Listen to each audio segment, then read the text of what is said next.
Thanks for watching. We appreciate you. Please subscribe.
Accused of murder in Chambers County after her fifth husband died of a suspicious illness at a Baytown hospital in January. Sarah Hartsfield is behind bars on a $4.5 million bond. But tonight, KPRC2's Bryce Newberry has been in contact with her in jail and is live in the newsroom with what she has to say. Bryce? Daniela, Sarah Hartsfield tells me she has filed paperwork to fire her court-appointed attorney, and in her first statement since her arrest more than 2 months ago, says prosecutors would almost be crazy to proceed with her case.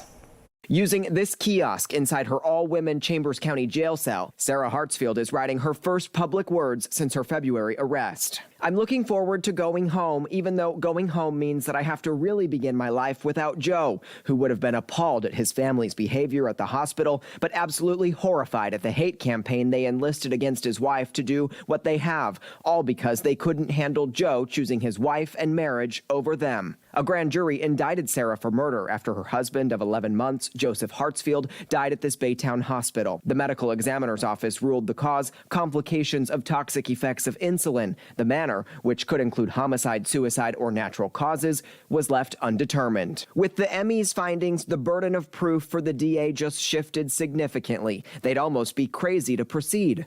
I wrote my own motion for a bond hearing and mailed it with the letter firing Mr. Kirkwood, Sarah wrote. Keaton Kirkwood is her court-appointed attorney, who has not responded to multiple requests for comment from KPRC2. You can't fire that court-appointed lawyer because you think he or she is laying down on the job. That's unless the defendant can hire their own attorney or one takes on the case pro bono. If not, it's not up to them. The only entity that has the final say-so about removing court-appointed counsel is the judge. Court documents reveal Joseph's sugar level tanked dangerously low into the 40s, that Sarah ignored a phone app sending alerts and waited an hour to call 911 after finding the diabetic unresponsive. His family told investigators at the hospital the couple had a toxic relationship, his mother speaking only on 2 earlier this month. He was leaving her. He had already discussed moving with someone. He just said, "Mom, I'm done. I can't do it anymore.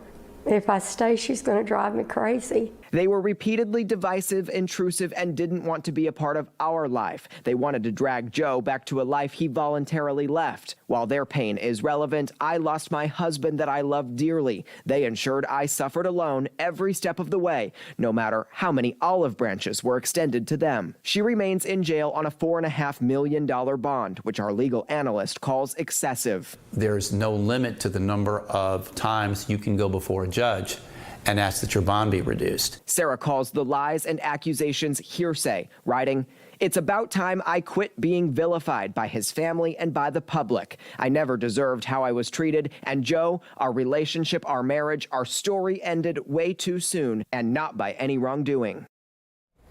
And we reached out to the Chambers County Sheriff tonight, who tells us nothing leads him to believe Sarah Hartsfield will be able to make her bond and that the community can rest assured she will not be released anytime soon. But Sarah's message to me was much longer. She had a lot to say.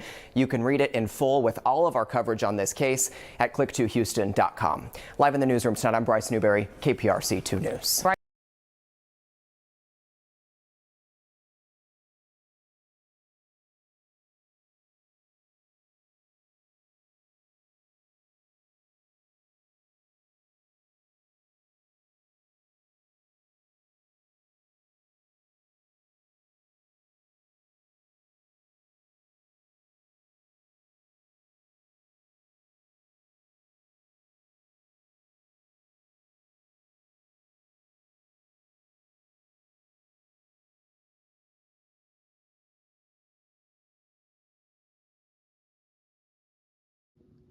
Thanks for watching.